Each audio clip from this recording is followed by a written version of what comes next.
खान साहब धक्के देने वाले गार्ड क्यों रखे हैं?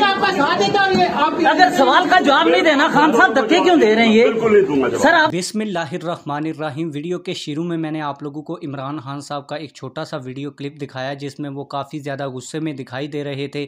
आप लोगों को मुकम्मल वीडियो क्लिप भी दिखाने लगा हूं, जिसको देखने के बाद आप लोगों को पता चलेगा कि इमरान खान साहब इतने गुस्से में क्यों थे, उनकी सहाफ़ियों के साथ लड़ाई क्यों हुई, किस सहाफ़ी ने क्या सवाल किया। और आप लोगों को वो वीडियो दिखाने से पहले ये भी बताता चलूँ कि जो इमरान खान साहब के गार्ड्स थे उनने सहाफ़ियों को सवाल करने के लिए रोका, लेकिन जब सहाफ़ी ना रुके तो फिर इमरान खान साहब के जो गार्ड्स थे उनकी सहाफ़ियों के साथ लड़ाई हुई और उन्होंने धक्कम पेल करके उनको पीछे किया।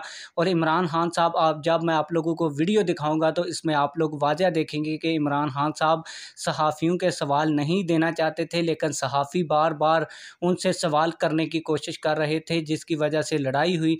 तो मुकम्मल वीडियो आप लोगों को दिखाने जा रहा हूं, लेकिन वीडियो दिखाने से पहले आप लोगों से एक छोटी सी रिक्वेस्ट है, अगर आपने अभी तक हमारे चैनल को सब्सक्राइब नहीं किया तो जल्दी से चैनल को सब्सक्राइब कर लें ताकि आने वाली नई वीडियोस आप लोगों को बर वक्त मिलती रहें। तो आइए वो वीडियो देखते हैं। खान साहब धक्के देने वाले गार्ड क्यों रखे हैं? अगर सवाल का जवाब नहीं देना, खान साहब धक्के क्यों दे रहे हैं ये? सर आप इसका आपके चहेते एंकर बुला लें सर, फिर जवाब देंगे सर अपने फेवरेट जर्नलिस्ट को। सिर्फ